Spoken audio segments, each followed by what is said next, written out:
Good day, good afternoon, good morning, good evening, depende kung anong oras niyong pinapanood ito. And welcome back to my channel. No, I'm filming this because some friends asked me to answer a few questions about libraries. Okay.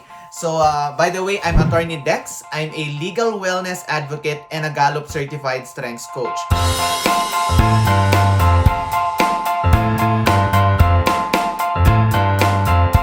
So, ano nga ba muna ang pagiging legal wellness advocate? Well, I help individuals through lectures, vlogs, legal advising, Facebook posts, and these things are focused on preventive more than the curative part of lawyering, diba? So, if you ask me, do you still go to court? Do you represent people in court? Yes, of course, I still do that, but that's more of the curative aspect of lawyering.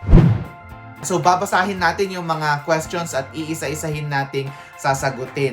Okay, so, what do I do as a strengths coach? Okay, as a strengths coach, I help individuals discover their talents. Diba? With the use of Strengths Finder assessment, we help you unleash the top 5 talents so that you can be more engaged in life.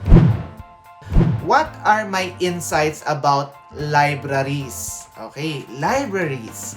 Well, para sa akin, libraries need not to be the physical library that you have in your school or in your community. To me, library can be anywhere. Pwedeng sa bahay yan, no? Pwede rin sa phone mo. Kaya ang dami na nga yung virtual library. Okay? Pero sa akin, if you personally ask me, iba pa rin kasi yung amoy nung papel, you know?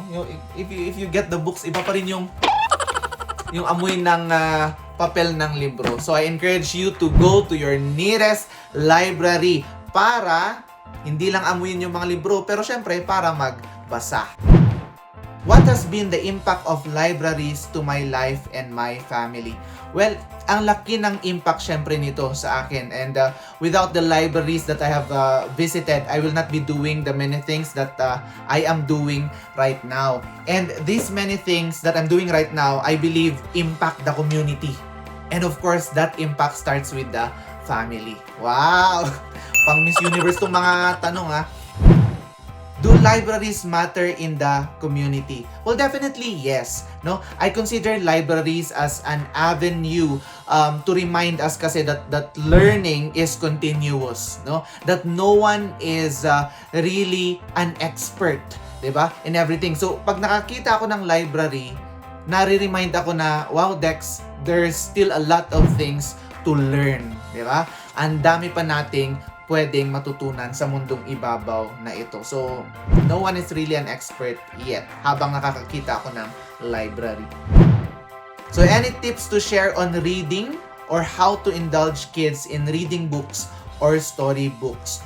Well, para sa akin, we can always ask or require our children to read books, diba? But we need to model it. I like this one study that I read or I watched from YouTube, I think, or maybe my wife told me about it, no, na there's a study that was made na napatunayan that parents who read to their children every night, it turns out that their children grew up to be more successful compared to other kids who don't have that advantage. At para sa akin, nakita ko doon, no, more than success can be di ba, can be anything. Hindi lang yan pera or trabaho or what. If you feel successful, then you can be called a success. Pero ang nakita ko na advantage of having that opportunity to read to your child is creating that bonding. No? Kakaiba rin kasi yung bonding na ginagawa nito.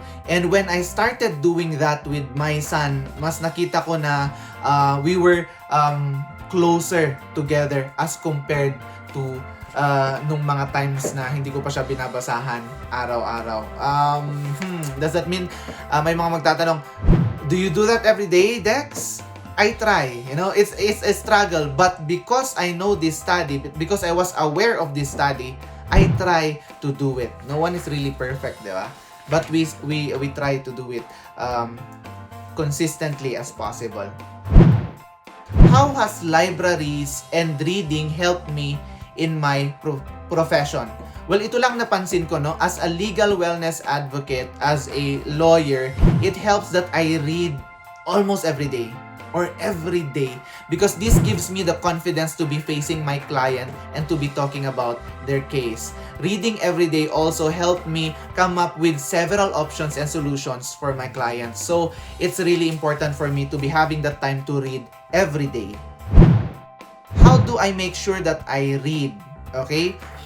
And I've been also getting this from time management gurus, or for those who are advocating time management. We need to have a schedule to read. For example, you can give yourself a time of reading 30 minutes to an hour a day, and it needs to be specific time, like when you wake up in the morning, di ba?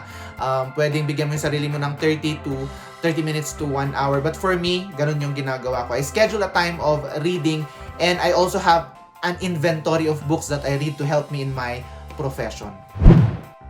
Do you need to have hundreds of books in your library? Well, tip lang, no? You don't have to have hundreds or thousands of books in your library. First that we can do is, number 1, identify what you're really good at. Number 2, collect books that are connected to that very thing that you're really good at, okay? And read these books. If you apply this basic principle, you can convert that interest into becoming something that is really powerful, something that can impact the community, something that can also help your family. You need to have a focus, kumbaga. And even in the collection of books, you need to be collecting books that are really important to you. 'Di ba? Aanhin mo nga naman ang napakadaming libro, pero hindi mo naman binabasa, or libro na hindi naman relevant sa mga pinaggagawa mo sa buhay. Kaya ako nga lagi sinasabi, 'di ba, at the end of every vlog that I make, this is Legal Wellness with Atty Dex. Be informed para legally healthy. And you can only do that if you make use of your library. Kaya happy Library and Information Services Month sa lahat. Magandang araw, and visit your nearest library.